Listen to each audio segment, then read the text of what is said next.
Okay, guys, I'm back with another video. Eisenhower's Tactical. Yeah, man, before I get started, YouTube, I want to say I'm in a safe control environment. I'm not promoting the sale of any firearms at all. It's just the guns I like and what I own, bought my own money. Click 18 over, safe control environment. All these weapons have been safety checked, clear, no ammunition inside of them, no mags inside of them. And then there's one in there, but it's empty. But yeah, man, so I got back with a video. If y'all saw the thumbnail, all my 9mm, man. So yeah, this is all I have for 9mm, and I don't know if I'm gonna buy any more 9mm, but you know this is a good fair amount of 9mm firearms. Of course, they're all Glocks. I'm not promoting Glock. They don't do nothing for me. They never sent me anything, responded back on nothing like that. So just letting everybody know, it's just my preferred choice. Old guy, when I originally bought my first striker fired pistol, I had a revolver a long time ago, and I had a 380 auto, but that's many years ago. But when I first bought my first like real firearm, I was living in the Bay Area, and this is about 2006, and I bought this Glock right here in '06, and pretty much same configuration it is when I bought it, other than the sights, and this is a clear firearm, other than the sights on it, and that's pretty much it. Then Talon grips, and I've had this since 2006, and I ordered this actually from Lenny McGill's store in San Diego when I was in the Bay Area, because when I went to the gun store to get it, they didn't have any in stock, and they only had Glock 17s. And at that time, I already had a Glock 17. I sold it, but I will get back into that later. But so I bought this one. This goes back to '06, Gen 3. And, you know, this ain't the original Talon grips. I've bought many Talon grips since then, but that's all I ever done to it, and put these sights on it. And that's pretty much it, and never has failed me. Just really reliable. I never had to use it in no kind of self-defense or anything, but every time I go to the range and shoot it, never had a problem with it. Just runs great, very versatile, 4-inch barrel. You know, you can get a good purchase still on the Glock 19. People say it's a little bit too small for big hands, but I like to think that I have pretty nice sized hands, and I don't have really a problem with it. So yeah, Glock 19, this is the original one, the Dundada. The first one I ever bought, and still carry it to this day.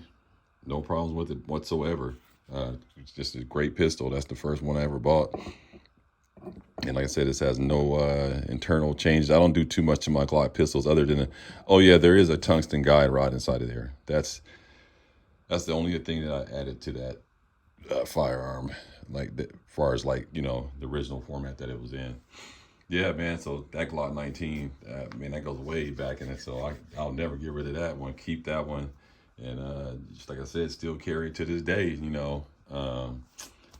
What can you say, man? You know, some people say it's a little bit too big, 43X and all that stuff coming out, Hellcat Pros and the SIG, Micro, all that kind of stuff, but I prefer that 4-inch barrel size. I don't have no problem with it, don't print on me, so to each his own. That's why you gotta make up your own decisions for yourself when it comes to EDC carrying a firearm. You can't really go by what a lot of people say. You have to actually, unfortunately, somehow get that gun, put it on, you know, see how it feels and all that kind of stuff. So, yeah, man, that's pretty much it. And then, you know, at this point now, I'm in San Diego, so I really only have like a couple of guns at this point. And then, I don't know, a couple of years ago, I decided to, you know, get Glock 34, and this is a great firearm right here. By far, it's my most accurate firearm that I own. I mean, accuracy's all in the shooter, but just out of the box, and I've done a few things to this one. Clearly, I put the Warren Tactical fiber optic sight with the blackout rear, because I was going to get into competition shooting. See a little green dot up front, put a black back plate on, and it came with extended controls on this Glock 34, but I swapped them off for the chrome ones, because I got this Dawson Precision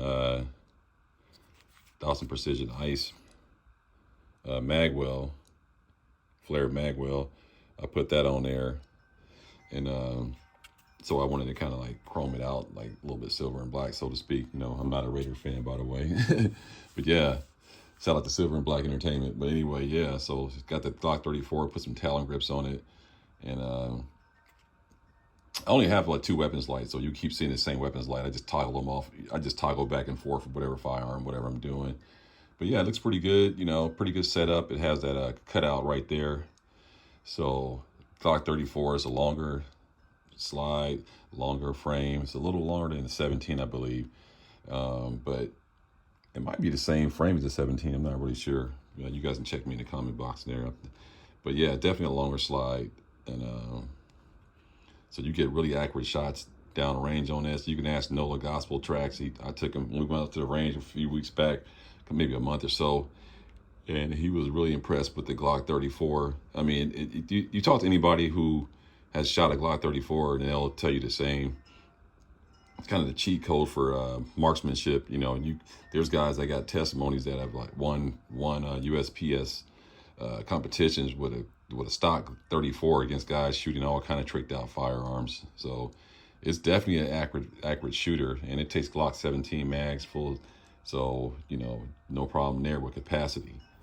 Just a really, really nice 9mm. I mean, this thing is badass right here. I mean, I got videos up. You can go check in my library, me shooting the Glock 34. I mean, they're all just in the 10 zone, 9 zone, just tight groupings at 25, 15, whatever. You just point this thing and shoot, and it doesn't have the optic cut because it's Gen 3 again.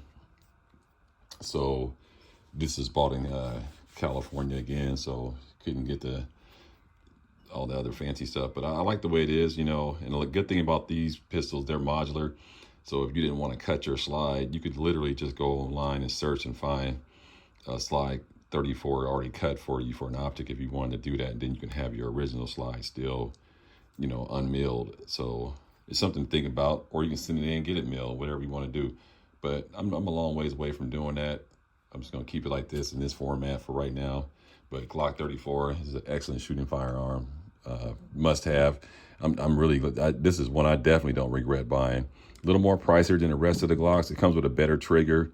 Like I said, it comes with extended controls and with the cutout slide on top, you know, the cutout on top. So it's a little bit more pricier than the average Glock, you know, whereas these Glock Gen 3, Glock 19s, I was just looking at my old gun shop in San Diego. They got these rolling out for $499, $479. LE trade-ins, they're like $429. So you can pick up a really solid firearm for under $500. You know, not that I'm promoting the sale or anything. I'm just pointing out that for the price point, you know, Glock is slowly now becoming a budget firearm. And people don't want to admit it because of the military and law enforcement track record and what the price point when they first rolled out back in '82, what they were asking for them. But when you look at today's market, they pretty much made everyone change their reliability, you know, for their firearms for guns under 500, and that's a lot to do with Glock. So if you spend more than 500 on a fire pistol nowadays, it's going to come with a lot more features and all that kind of stuff. But you may have to really look at the reliability. But for $500 with the track record of that pistol, it's still unbeatable in the market, in my opinion. So moving right along. So then at that point, I got the 19, and then I got the 34. And then clearly it's a Gen 3. It's not optic ready and all that kind of stuff. And then I wanted to get into optics and red dots and all that kind of stuff. So I said, man, what am I going to do? So what I did was pretty much had my other Glock, had a Glock 19 lower. And I bought this slide right here. I kind of built this. This is a Gen 3 Glock 19 lower. And everything on here I put on here.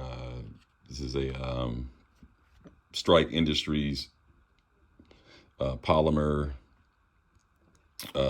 flared magwell, and then you got Talon Grip Pros, and then this is a Strike Industry G Light Slide by Strike Industries, and it had the RMR cut already on it, and then a Holosun 407C with the green dot, and then the Ameriglow 1/3 co-witness sights, tungsten guide rod, ghost connector 3.5 trigger in there, and TRLR 7A, and it gives you that lower third through that window with the dot. The dot is kind of off right now because I took it off, and so I'm gonna have to zero it when I go to the range or something. Or I can do it in my house actually, but I was messing around with it, see if I can put it on the G19X. But yeah, so gives you that lower third cold witness on that. And so I built this. This is a pretty expensive little build, so to speak, because you have to buy everything, lower internal part kit, from by Zafiri Precision. And unlike that Glock 19 was all stock, this is pretty much all put together. It has a Glock factory barrel and a tungsten rod, ghost connector trigger in there. Zafiri Glock 19 Gen 3 lower part kit, and pretty much that's it. Stock trigger and everything else. That's pretty much it, and that's how that looks. And so that was my next build. It has a solar panel on there. So I built this out, and I was going to be carrying it, but I don't really carry it as much because I still carry my Glock 23, which is my preferred carry choice, especially when I'm in around the city, moving around. I like the 40 Smith & Wesson, but this is nice too, though. It's a really nice build. I mean, you see a whole bunch of Glock 19 builds. I mean, I just wanted to do one just to have it in my collection. Say, hey, this is my Glock 19 build, and like all these guns gonna end up going to my son and my kids anyway, so I don't really care. It's like they gonna get them all eventually. So I figure if I had all this stuff already ready for them, they don't have to go buy pretty much anything. They can just obtain these guns and protect themselves and enter competitions if they want, shoot, whatever, as long as they don't sell them. Yeah, Glock 19, that looks pretty nice, that Strike Industry slide. So yeah, then you got that, and then so that was pretty much where I was at for quite a while. But all the while I was eyeing a Glock 19X, but the problem was my son was going to get it then he got deployed twice to Korea, and then he's still out there as we speak. And he just said, Dad, it's going to be a minute. So I just went on to get it myself. But I originally wanted the Glock 19X, but that one I couldn't get because it wasn't on the California gun roster quite yet. So I couldn't get it. And then by the time I moved to Louisiana, everything opened up. I can get anything I want.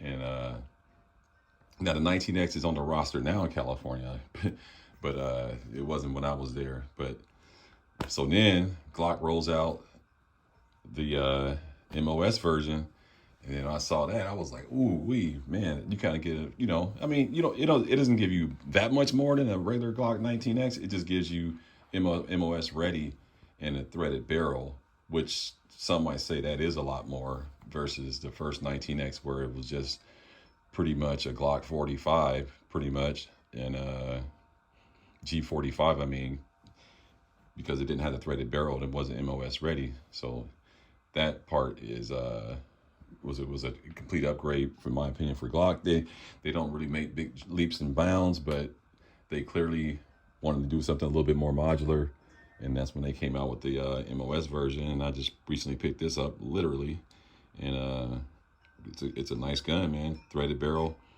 And what's interesting about this one is that you could take your barrel out of your 19 and put it in here, and then it'll be actually the 19X without the threaded barrel, if you follow me. So if you had an extra Glock factory barrel, you can just do that. But ambidextry's controlled, which is great because none of these have ambi, because they're Gen 3. So, and what I'm finding myself doing, I'm dry firing, messing around last night, is I'm still trying to push the mag well with my trigger finger on the left side, because I'm so used to having Gen 3s. This doesn't make any sense to a right-hander, Gen 3 or Gen 5. It doesn't make any sense, because even if you were a Gen 3 owner as a right-hander, you still would have the mag release on the right side and your slide control release on the side that you want it on. So what I'm saying doesn't make sense unless you're a lefty. All these years of shooting Gen 3s and not having the ambi controls on the Glock pistol, I'm still finding myself reaching to hit that mag well right there, turning my gun like that and dropping the mag, like this. Because I'm at a range, I don't like to go like that. So down range and just dropping your mag like that. And now you know, it's on the correct side for a lefty. So that's gonna take some muscle memory. That's why I've been dry firing and dropping the mag primarily, because I'm just not used to it. So that's definitely a good problem to have. And this one's kind of like decked out, you know, has a Ameriglow iron sight, blacked out rear, black out front, threaded barrel, you know, MOS ready. Got the backstrap modularity. If you want to change out the backstrap, I put the beaver tail on there. A couple little interesting things is that it doesn't take the regular Glock 17 mags unless you pull this plug out, and then you can run all your mags in there. Otherwise, you got to run the Glock 19X mags, but that's not a big deal. But I got plenty of mags to start with, and so I'll probably just leave that little lanyard loop in there. But yep, and then this was the latest pickup, Glock 19X MOS. Yep, really nice. Nice setup. Get an optic on this thing and get a light. I noticed the TLR 7.8 is it looks kind of weird on here, whereas the TLR 7.1 TLR 1 looks good. Now someone mentioned the XL or something like that, another TLR 7X something. My curiosity is that built for the Glock 17 frame? Well, because this light looks kind of weird on here, because it doesn't come all the way back to the trigger guard. It stops like right here, and the controls are just hanging, and that looks really weird. And I wonder if that other one that has the TLR something, whatever, HLX, whatever, the light kind of protrudes out, but is that only on the Glock 19 frame? So I need to know, is there a TLR 7A similar to that model that would fill its space up right here all the way to the trigger guard? Because that one doesn't do it. It kind of hangs off there. But with this one, it looks perfect because it's built for a full size frame, the TLR 1. But anyway, that's down the line. But it looks good though. As far as carrying this, I carried it yesterday to the grocery store just because I was excited to get it. But man, I don't really want to carry. I kind of want to carry it, but I don't. But because I love carrying my Glock 23, so I don't know if I'm gonna break my habit, because it's so nice, and I don't want to get holster wear on it. Kind of want to keep it nice and clean. So we'll see. But it's no hurry. That's the good thing about having several firearms options to carry. You don't have to put your best thing out there. You know, you don't have to carry your best firearm. If you don't want to, you can just go back to something that you already had. But I'm definitely going to be going to the range this weekend and getting this thing out. Yep, Glock 19X MOS. So that's kind of my, I guess you would say, my adventure with the 9mm, particularly with the Glock 9mm. Is there another 9mm that I would like to get?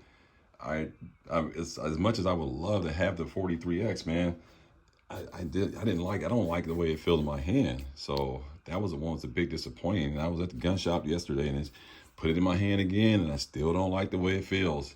So that's unfortunate, because I was really leaning toward the Glock 43X. But I will tell you this, man. Shout out to Deuce TV. He did a review on it, the Smith & Wesson 380 Bodyguard 2.0, and they had one at the shop. Man, he ain't lying. I got big hands, and I can get all 4 of my fingers up on that grip on that Bodyguard 2.0 380 auto. I'm serious thinking about getting that, because I want to get it for my wife mainly, but then I want to carry it too, because it's so small. It's like super small, and it fits in the palm of my hand, and you can get a full-size grip, not like some of those other micro compacts. Your finger is kind of hanging off. Man, that they really knocked out the park with that. If they could have did it 9mm, I think that'd have been the beast. But 380, I ain't mad at them, no. But that's another story. But yeah, man. So moving right along, this is my kind of like my road with the 9mm. Let me know what guns y'all got. I mean, some of you guys got a lot. I mean, most people. Shout out to the Alert Zone. He mentioned this in a video a while back, that if you really check that, if you looked in people's collections, just the 9mm is so popular that most people have about 4 to 5 9mm pistols. And let me know in the comment box if I'm exaggerating, but I think most people, pretty much gun advocates, gun people who like really buy firearms, not just the average schmo, but even the average normie, you know, he or she, if she had one firearm, is probably a 9mm.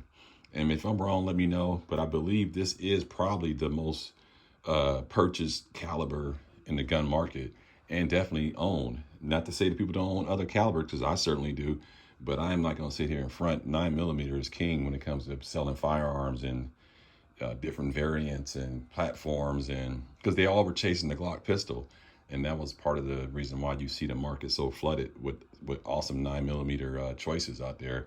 And you can give a lot of credit to Glock for that, because they were all chasing that reliability. They weren't really chasing all the fancy bells and whistles.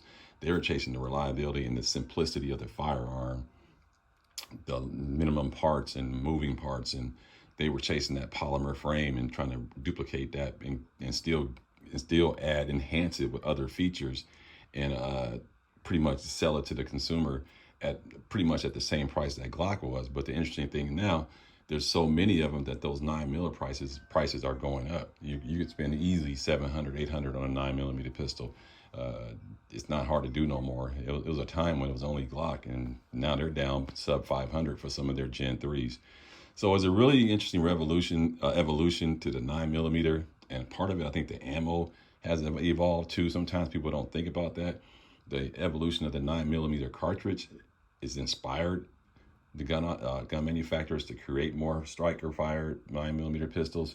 So they kind of go hand in hand. Technology with the ballistics, with the ammunition, and then technology with the evolution of the firearm and the materials being used. So it's really an interesting journey with the 9mm, because a lot of the other calibers haven't really evolved that much. They just kind of duplicated what the 9mm pistols do, and they just stick it on a higher caliber firearm, and that's pretty much it. But yeah, these are pretty much all I have, and you know, pretty nice selections. And you know, like I said, 2 Glock 19s, a 34, well, technically 3 Glock 19s and a 34. Just the only difference is this is on a 17 lower, and somebody tell me if this is a 17 lower to 34. I'm wondering if that slide's a little longer. Let me just see if I can just do this real quick just to see. I'm really curious about that, if this slide is the same.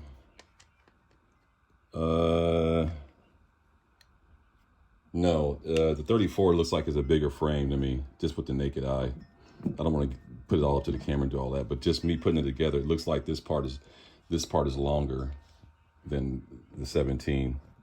So, but yeah, that's pretty much my 9mm, all Glock. And people saying like, oh, do you only buy Glock pistols? Like, yes, and I mean, I got a 22 that's not a Glock, you know, my GSG 22 LR, but for the most part, yeah, I only have Glock pistols, a Glock 21 and, you know, 23 and 29, all those. 29 I'm giving to my son. And then, so yeah, man, this is pretty much it, man. Nice little setup, and let me know what you guys think. And if you guys have these pistols, have you built you out a Glock 19, kind of Gucci'd it out, you know, with the slide serrations? I'm kind of glad they didn't put the serrations on here.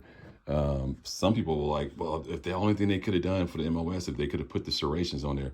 Because all my pistols are Gen 3s, so I'm completely used to not having serrations, and I don't do a lot of work up there anyway when I'm shooting. I don't really, you know, I pull from the back, and if you have an optic, you can slam it with your hand.